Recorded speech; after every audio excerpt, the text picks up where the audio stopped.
You're watching DIYNate. If you enjoy this video, please consider subscribing. Don't forget to tell me about your project in the comments.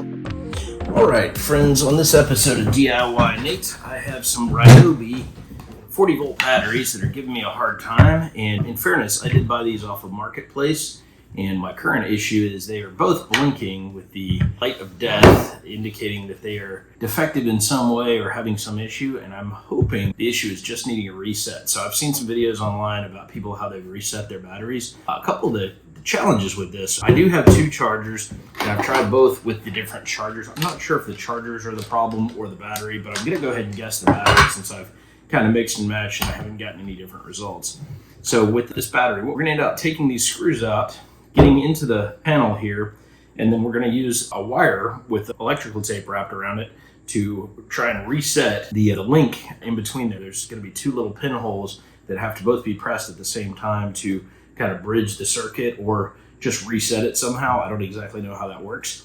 But you may run into the issue that these screws are security bits, and a security bit, unlike a standard Torx that has just a star shape at the end, the security bit has a extra hole at the end there. So I believe these are going to be a T10 security bit, and so I'm going to use this one. I ordered these off of Amazon. I will leave a link in the video description if you're trying to execute this project. That being said, I'm by no means an electrician or anything like that, so take this as just entertainment value only. I have seen several people succeed with this project, so our hope is by resetting these batteries, it will allow the system to reboot, and we'll get the full value out of these. First battery we're going to go ahead and do, we're going to do one at a time here. I'm going to go ahead and take my T10 security bit, and you can see it fits in much better. If your battery has plastic covers on there, you might have to use a flathead to get in on that and pop that open. Then you can use the security bit to get in there. I can see now that I can get onto that security bit, and I'm going to be able to open this guy up.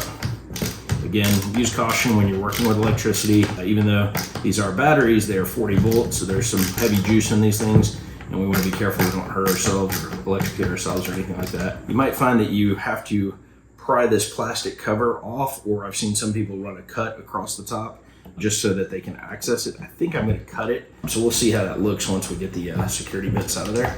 If this works, I'll be thrilled because these are expensive batteries. All right, friends, so the first time I did this, the battery did reset. However, when I tried to charge it, it did not take a charge, and it immediately started blinking red again. So we're going to skip in the video over to me working on the second battery. That one actually did reset and did charge. If you want to watch the longer video where I go through all the steps of testing both of these batteries out, you're welcome to check that out. I will leave a link in the video description for the longer form video. I go into some more details about how to do this process, so you're certainly welcome to check this out, but in interest of speed and time, and your time being valuable, I'm going to keep this particular video short onto the one that worked. Good news though, one of them does work, and it was a success. Easier project than I thought. Will it work or not is a whole different question. That would be a big win.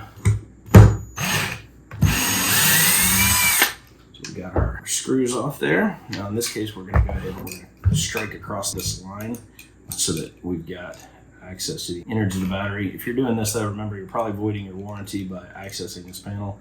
The security bits are on there for a reason. We don't really want people messing with it, but if you're at the point that I'm at, you're probably not getting any warranty work anyway from Ryobi, so we're going to go ahead and take that top off. You want to check for debris and dust in there too. You might find that there may be some noise in your battery or other stuff that needs to be cleaned out. Don't really see anything causing too much trouble in there on the circuit board. A little bit of grime, but we'll go ahead and set it. So again, as we did before, our coated paper clip, we're going to go ahead and put one in the reset button there. You know what, I'm going to go the other direction. We're going to go this side first. There we go. Now I went a little bit far in there. Leave it for a couple seconds. But that got us the reset. At this point, I think I can click that button. We got the blinking green light. Test it again. Blinking green light. So that seems like a good sign. Put two of the bolts in, two of the screws. And we'll get it charging and see how it does.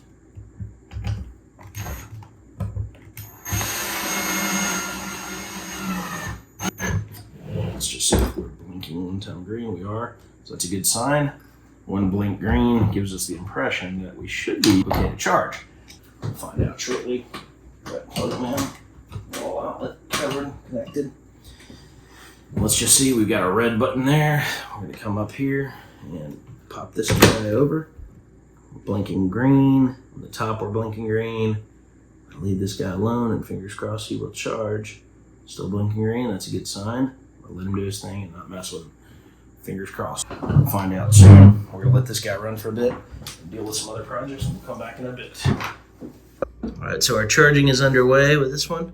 It's a good sign. Green blinking light. That's definitely a good sign. We're gonna keep letting it charge for a while. Hopefully it'll fill all the way up. So one battery has been fixed with the reset and it's now fully charging, which is great.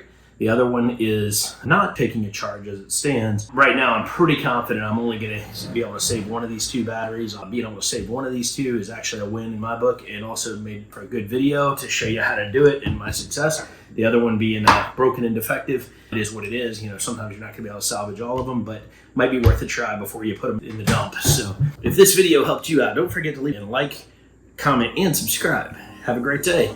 Thanks for watching DIY Nate.